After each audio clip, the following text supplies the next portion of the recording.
मंडलीर मस्तक पुणी आपणार सती कन्या को शीघ्र नेबाकू आसुथिबा आंभ मानकर से स्वर्गीय बर प्रभु जीशु ख्रीष्ट नाम रे समस्त को प्रेमर नमस्कार।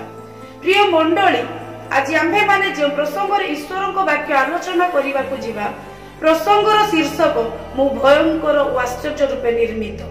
प्रिय मंडली, आपण यह जानी आश्चर्य हेबे व्यवस्थार पुस्तक जहाँ ईश्वर मशा को सिनय पर्वत रे देइथिले से व्यवस्था पुस्तक रे ईश्वर मशा को 21 सेंचुरी रो मेडिकल साइंस विषय अति स्पष्ट भाव में जणाइथिले, जहाँ को आज ईश्वर को लोक माने बुझी पारंती नहीं। ईश्वर 7टी पर्व पालन करिबा पाई मशांक द्वारा इस्राएल लोक मानकु आज्ञा देइथिले।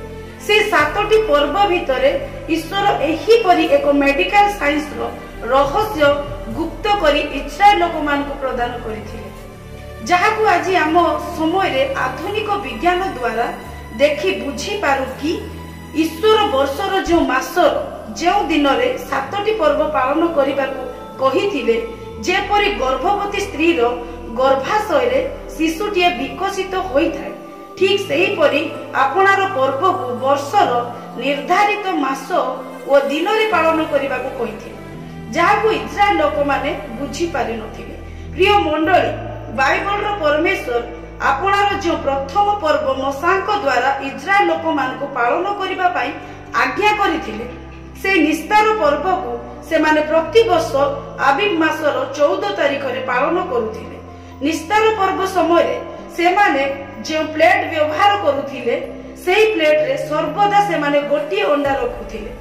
प्रिय मंडल, आपण यह जानी आश्चर्य हेबे निस्तार पर्वर प्लेट रे से माने जो अंडा रखुथिले ताहाकु जीवदी ज्ञानी माने बुझी पारु नथिले, काहे कि ईश्वर मशा को निस्तार पर्व प्लेट रे अंडा रखिबाकु कहिथिले। राबी माने एही परी कहंती निस्तार पर्वर प्लेट रे से माने जो अंडा रखुथिले ता नूतन जीवन रो प्रतीक अटे। प्रसूति वैज्ञानिक माने एही परी कहंती गर्भवती स्त्री रो मासिक धर्म रो प्रथम मासर 14 तारिख रे ही गर्भाशय भितरे अंडा देखा जाए, ता संपूर्ण रूपे फर्टिलाइज हेबा निमंते प्रस्तुत होइथाय।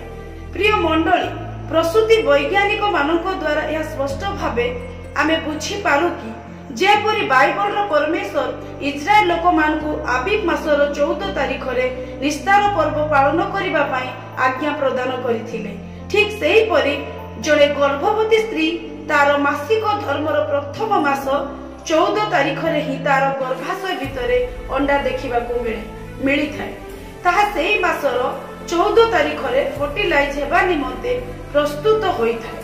प्रिय मंडली, स्वर्गर परमेश्वर इस्राएल लोक मान को जेपरि निस्तार पर्व पालन करिबा पाई आज्ञा करिथिले, ठीक सेही परि मध्य द्वितीय पर्व अर्थात ताड़ी शून्य रोटीर पर्व पालन करिबा पाई आज्ञा प्रदान करिथिले।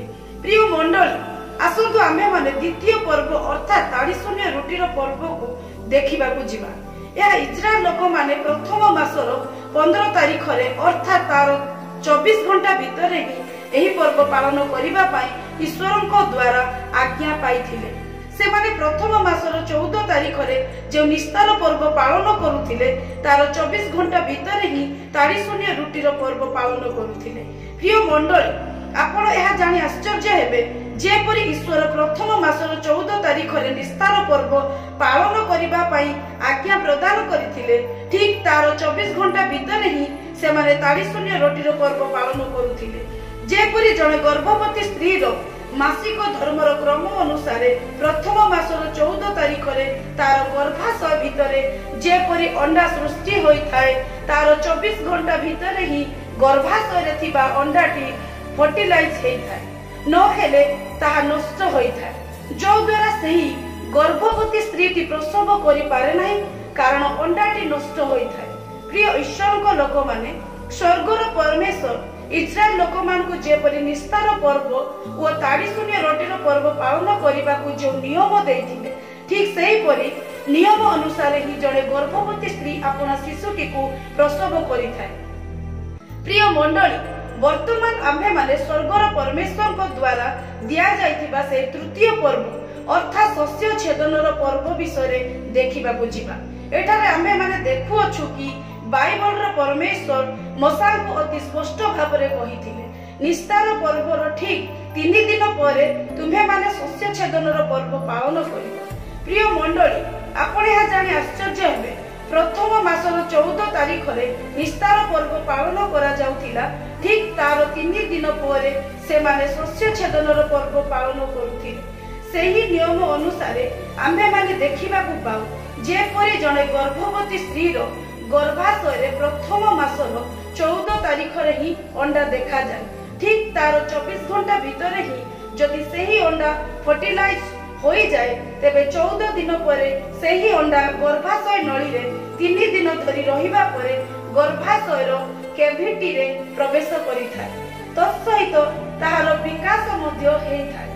इस्राएल लोक माने जे परि निस्तार पर्व 3 दिन परे ईश्वर को निकट को प्रथम शस्य आनुथिले ठीक सेही परि प्रथम शस्य स्वरूप अंडाटी गर्भाशय रे 3 दिन परे विकसित हेई थाय। ठीक सेही नियम अनुसार ही बाइबल रो परमेश्वर इस्राएल लोक मानकु शस्य छेदन रो पर्व पालन करिबा को देइथिले। प्रभु एई अल्प चिंताधारा रे आम्भ मानकु प्रचुर परिमाण रे कल्याण करंतु। आमेन।